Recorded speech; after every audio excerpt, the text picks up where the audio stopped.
All right, the next question, Jack asked, selling has always come natural to me. I know some agencies have CEOs that do all the sales, but I don't think that's scalable as having account managers who can sell. What's the best business model for your sales team? Is it the hunter-farmer model? Is it the account manager does both model? Is it the CEO does all the sales and hand it off to the account manager model? So, Jack, out of the three models that you described, it's kind of only just really two models. And so let me explain. If the CEO is doing all the sales, which is in most cases in the agencies as you're growing, that's pretty much what happens, right? And then it hands off to the account team and they actually go do it. Or hopefully you get to hand it off, right? Some of the CEOs actually manage the projects, which if you're doing that and you're listening, stop doing that. If you can't see me, I'm visually slapping you across the face to get rid of the project manager and hire a project manager. But if you hand off, the client's going to feel like, dude, it was kind of like the bait and switch. I had the top dog sell me and now he's not even on the project. So I'll talk about how you can solve that in a moment. The other option is if you have the account manager, selling the deal in your case, and then working the deal afterwards, like managing the project, that could run into kind of the ups and downs. Kind of like probably in the very beginning, Jack, of how you went through selling. Like you would sell and you wouldn't have anything to deliver, so you'd sell a bunch and then you get a bunch and then you concentrate on delivery and then your sales go down and it's constantly up and down, up and down, up and down. Kind of a bad business model as well. And so what we did is, and we created a model where a lot of business was coming to us. And then there was a couple of key accounts that we wanted to go after that we could tell our salesperson to go attack, okay? Because you don't always just want one strategy coming to you, you want multiple strategies. What we did is the executive or the sales executive, and he was a different breed. So the two ones that worked really, really well for us were they understood the strategy. They may have been project managers in the past, or they really understood the strategy and could actually implement the strategy themselves. So if you could find an account manager or a project manager that really is hungry with money and loves people and that kind of stuff, those always made the best salespeople for us because they could go to that client and they could actually provide actionable advice and help them rather than just sell them. So what we would do is as the leads come in or they would find those opportunities, they would qualify them and basically start walking them down a path of going, all right, are they qualified? Do their needs match up? Their budget match up? Are we talking to the authority, the time, all that matches? And then they would start bringing in certain team members. And so this is kind of the key, okay?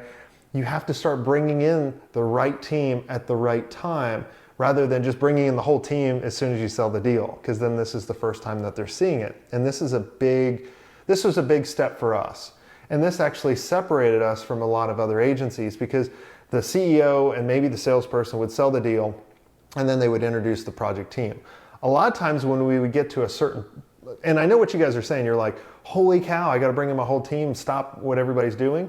I wouldn't bring in all the designers and that, but I would bring in like the project manager, I would bring in, and the salesperson would act as the account manager. So, and that's the key too. I don't know your structure. Maybe your account manager was also managing the project.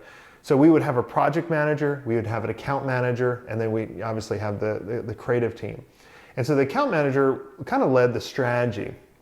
And so as they're qualifying, they would bring certain people in. So they bring the project manager in and maybe the art director if it was a creative project, since we're on the creative theme for this episode. So they would get to know everybody. So it wasn't kind of like a completely kind of cold turkey when we actually started the project. So it made that transition easy.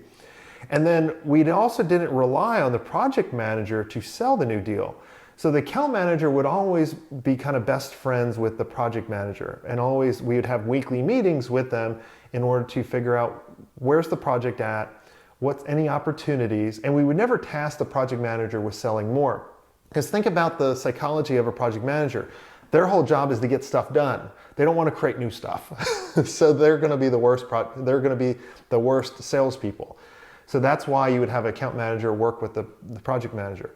And then also how they used me is they would bring me toward the end as kind of the heavyweight. If you're at a smaller model, I know, Jack, you also asked, is the agency sellable if the CEO is doing all the selling? Yes, it is. Anybody buying you, they're just going to look at your strengths, and you may stay on with them, and they may still want you acting as that same role. So it is. It just depends on who's buying you and that kind of stuff. All right.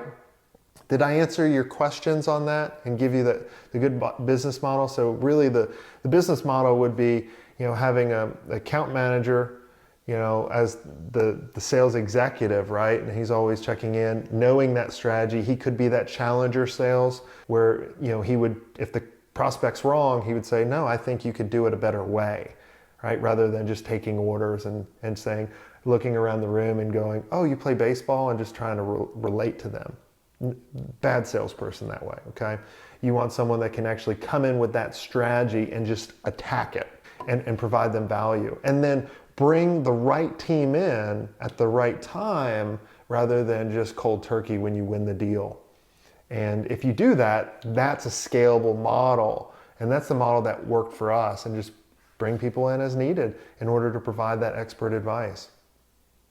I want you to join the conversation. Make sure you comment and subscribe. Thanks for giving me your most valuable asset, your time.